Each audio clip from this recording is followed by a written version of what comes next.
बात ये समझ आई कुल मिलाकर के, क्या सर्कुलर मोशन इज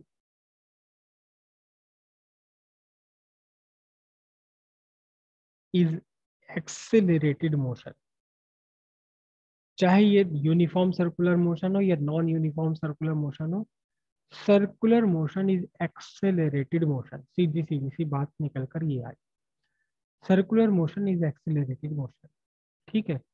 अच्छा, नाइन्थ क्लास की एक छोटी सी बात हम समझते हैं, हालांकि 11th क्लास में भी इसे हम डिटेल में पढ़ेंगे। नाइन्थ क्लास में आपने सबने पढ़ा है एक फॉर्मूला, क्या, F equals to M A. मैं यहाँ वेक्टर भी बना देता हूँ, वहाँ आपने वेक्टर नहीं बनाए थे, यह वेक्टर बनाए थे। Force into mass, force equals to mass into acceleration, force equals to mass into acceleration. अब जरा अपने इस वापस सर्कुलर मोशन पर अगर हम आए, अपने इस वापस सर्कुलर मोशन पर आए, तो सर्कुलर मोशन में जब एक बॉडी, कोई भी पार्टिकल, कोई बॉडी सर्कुलर मोशन में है, तो उसमें एक एक्सेलरेशन है, एक्सेलरेशन है। और जो बॉडी घूम रही है उसका मास भी तो होगा। अगर एक चींटी भी है, चींटी भी सर्कुलर मोशन कर रही है, तो उसका चींटी का मास तो है ही कुछ ना कुछ। अगर आप सर्कुलर मोशन में हो तो आपका मास है, आपकी आप बाइक घुमा रहे हो सर्कुलर मोशन में, बाइक का मास है। तो जो बॉडी चल रही है उस बॉडी का कुछ ना कुछ तो मास होगा, और एक्सेलरेशन भी है। तो मास और एक्सेलरेशन को मल्टीप्लाई करके क्या आ जाता है, मास ऑफ एक्सेलरेशन को मल्टीप्लाई करके तो फोर्स आ जाती है। मास भी है, एक्सेलरेशन भी है, तो इसका सीधा मतलब क्या हुआ, फोर्स भी है, फोर्स भी है। ठीक है। तो अभी हमने ये डिस्कस करा, ये पूरा रिजल्ट निकाला कि circular motion is accelerated motion. ठीक है। और जो ये एक्सेलरेशन है, acceleration is directed towards the centre of circle, centre of circle की तरफ है ये। ठीक है। और मास तो है ही, तो जब एक्सेलरेशन भी है मास पे भी है, तो दोनों को मल्टीप्लाई करके क्या होना चाहिए, फोर्स होनी चाहिए। Acceleration is directed toward centre, acceleration है, uniform circular motion is accelerated motion, मतलब एक्सेलरेशन है, एक्सेलरेशन की डायरेक्शन कहाँ है, सेंटर की तरफ को है। तो इससे इन दोनों को मिलाकर क्या रिजल्ट निकला, पार्टिकल, जो पार्टिकल घूम रहा है उसका कुछ तो मास हो गई, पार्टिकल का कुछ तो मास होगा ही, पार्टिकल का कुछ तो मास हो गई, तो जब मास से मल्टीप्लाई करा एक्सेलरेशन को, तो हमारा रिजल्ट ये निकला, क्या, there must be a force, कोई ना कोई फोर्स तो होनी चाहिए, क्योंकि मास और एक्सेलरेशन को मल्टीप्लाई करके क्या आती है, फोर्स आएंगे। There force, there must be a force behind circular motion, circular motion के पीछे कोई ना कोई फोर्स भी होनी चाहिए, कोई ना कोई फोर्स तो होनी चाहिए सर्कुलर मोशन के पीछे। ठीक है। और इसकी डायरेक्शन क्या हो, देखो यहाँ इस फॉर्मूले में देखो, इस इक्वेशन में देखो, F vector equal M A vector, M पे एम की तो कोई डायरेक्शन है नहीं, स्केलर क्वांटिटी है, मास, एक्सेलरेशन की डायरेक्शन है। तो याद कीजिए, अब देखना मैं फिर से आपसे पूछने वाला हूँ वो चीज जो आपको पढ़ा चुका हूँ, when a vector is multiplied by a scalar, we get a new vector, we get a new vector in the direction of dash dash dash।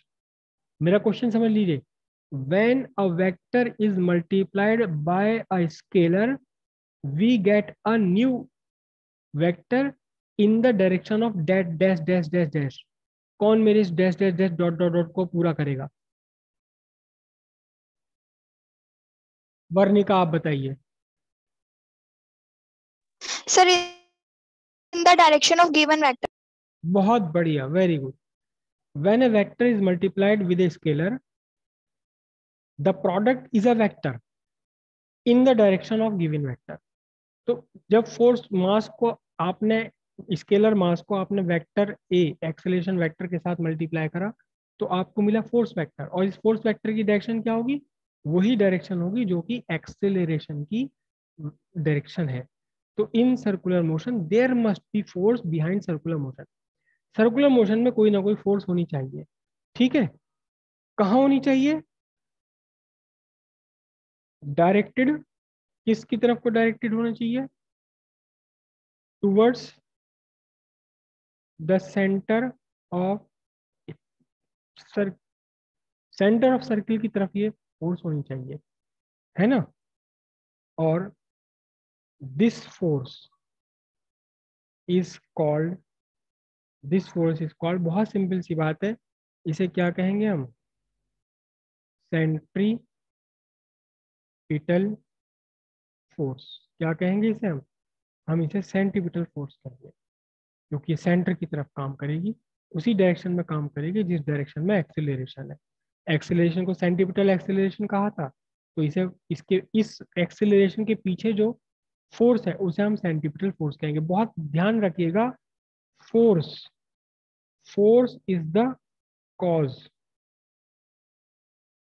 और फोर्स है तो फोर्स लगने के बाद, किसी बॉडी पर फोर्स लगने के बाद उसमें बनेगा, उसमें आ जाएगा acceleration is the result, acceleration is the result of force. Result अगर है तो उसके पीछे कॉज जरूर होगा कोई ना कोई। रिजल्ट है तो आपको 11th क्लास का रिजल्ट मिलेगा, क्यों मिलेगा? उसके पीछे कॉज होना चाहिए ना, कि आप 11th क्लास की पढ़ाई कर रहे हैं, 11th क्लास में आप हैं, तो आपको 11th का रिजल्ट मिलेगा। रिजल्ट तो तभी बनेगा ना जब कोई कॉज होगा। तो जब uniform motion, uniform circular motion accelerated motion है, तो इसका मतलब उस मोशन के पीछे उसके कॉज भी तो होना चाहिए। कोई तो कॉज हो, कोई तो कारण हो जिसकी वजह से वो एक्सेलरेशन आ रहा है। वही कॉज, वही कारण है आपका क्या? फोर्स। और क्योंकि इसकी डायरेक्शन भी एक्सेलरेशन की डायरेक्शन में होगी टुवर्ड्स द सेंटर, इसलिए हम क्या कहेंगे इसे हम कहेंगे सेंट्रीपिटल फोर्स, सेंट्रीपिटल फोर्स। अब बहुत ध्यान से समझना, बहुत ध्यान से समझना, ये सेंट्रीपिटल फोर्स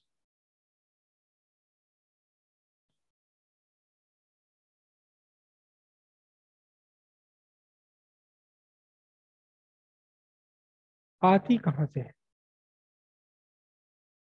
ये सेंट्रीपिटल फोर्स एक्चुअली में है क्या? कहाँ से आती, क्या है ये? बहुत ध्यान से समझना। Centripetal force is not a new force, कोई नई फोर्स नहीं है ये नाम है इसका, लेकिन कोई नई फोर्स नहीं है ये, ठीक है। क्या है बात? Any force, any force in nature act as centripetal force. Nature की कोई भी एक फोर्स सेंट्रीपिटल फोर्स की तरह से काम करना शुरू कर देती है। बहुत सिंपल सी बात है, सोलर सिस्टम है, आपके पास क्या है? सन है, और सन के चारों तरफ रिवॉल्व करती हुई क्या है? अर्थ रिवॉल्व कर रही सन के चारों तरफ। तो जो अर्थ पर सन का ग्रेविटेशनल फोर्स है, ग्रेविटेशनल फोर्स है, ये ग्रेविटेशनल फोर्स ही सन के चारों तरफ अर्थ को घुमा रहा है, सन के चारों तरफ अर्थ को घुमा रहा है, जो gravitational force of sun on earth है। मतलब यहाँ सेंट्रीपिटल फोर्स कौन सी हो गई? यहाँ